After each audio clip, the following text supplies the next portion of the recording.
সময়টা ২০০৭ কিংবা ৬-এর দিকে। আমাদের মহল্লায় একটা মুদির দোকান ছিল। সেই মুদির দোকানটা ছিল আলী চাচার। আলী চাচার বয়স আনুমানিক ৬০ বছরের মতো হবে। অবশ্য চাচাকে দেখে মনে হয় না তার ৪০-এর বেশি বয়স। চাচা প্রচন্ড ধার্মিক একজন ব্যক্তি ছিলেন। সব সময় ৫ ওয়াক্ত নামাজ আদায় করতেন, সবার সাথে খুব সুন্দর ব্যবহার করতেন। এসব ছাড়াও উনি বিশেষভাবে পরিচিত ছিলেন আরো দুটি কারণে। উনি ঝাড়ফুঁক করতেন এবং কাক ডাকতে পারতেন। যেমন উনি কোথাও দাঁড়িয়ে কাকের মতো শব্দ করলেই মুহূর্তেই সে এলাকায় ছেয়ে যেত অসংখ্য কাক। এত এত কাক ঠিক কোথা থেকে আসতো কেউই জানতো না। লোকমুখে শোনা যেত তার স্ত্রী নাকি পরী ছিল, সে সংসারে ছেলে মেয়েও আছে। চাচা একবার গল্পের আসরে বসেছিল। সে গল্পের আসরে দুটি গল্প শুনিয়েছিল। তারই মধ্যে একটা গল্প তোমাদের মাঝে শেয়ার করব। সময়টা যুদ্ধের বছরের কিছু পরে হবে। তখন আমি টকবকে যুবক ছিলাম। বাপ দাদার থেকে কিছু ঝাড়ফুঁক শিখেছিলাম।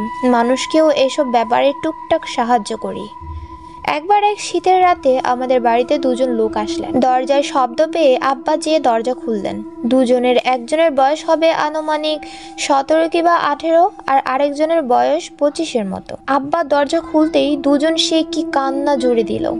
আব্বা জিজ্ঞাসা করেন, তারা কারা, কি হয়েছে? ব্যক্তি দুজন জানান তারা পাশের গ্রামের ছেলে।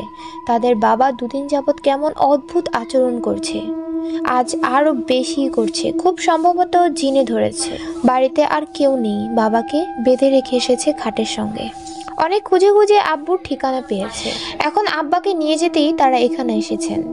আব্বা জানান তার শরীরটা ভালো নেই, পরদিন সকালে তিনি যাবেন, তাকে যেন পরদিন সকালে তারা নিয়ে যায় এখান থেকে।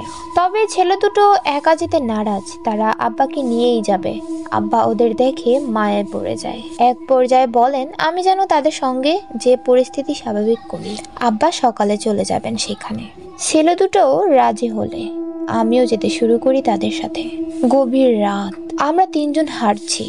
হালকা চাঁদের আলো, খুব কাছে বস্তু ছাড়া দূরের তেমন কিছুই দেখা যায় না। লোক দুজন আমার থেকে কিছুটা সামনে, আমি একটু পেছনে হাঁটছি। সে দুজনের হাঁটার শব্দ শুনে আর অবয়ব অনুসরণ করেই আমি এগোচ্ছিলাম। আমাদের এলাকার মাটির পথ পেরিয়ে এক সময় জঙ্গল ছিলাম। জঙ্গল পেরিয়ে আর একটু সামনে যেতেই নদী, আমাদের ক্ষতস্রোতা পদ্মা নদী। জঙ্গলে ঢুকতেই কেমন নিশির শব্দ আসতে শুরু করলো, যেন আমাকে বিপদের ইঙ্গিত দিচ্ছে। গা ছমছমে সেই শব্দ শুনে অদ্ভুত অনুভূতি হতে থাকে আমার। যদিও আধারে ভয় পাই না, তাও সেই রাতে পরিস্থিতি ধীরে ধীরে কঠিন হতে থাকে আমার জন্য। আমি দুজনকেই ডেকে বললাম আমার জন্য দাঁড়াতে। একসঙ্গে আমরা তিনজন মিলে যাই। দুজনের কেউই আমার কথা শুনলেন না, কোনো উত্তরও দিলেন না। তবে আমি শব্দ শুনে বুঝতে পারি তারা আমার থেকে বেশ এগিয়েই গিয়েছে।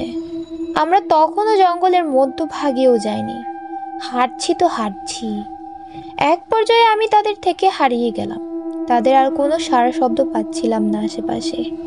আমি ডাক দিই, তাদের চিৎকার করে ডাকি, না, তাদের আর কোনো পাত্তাই নেই।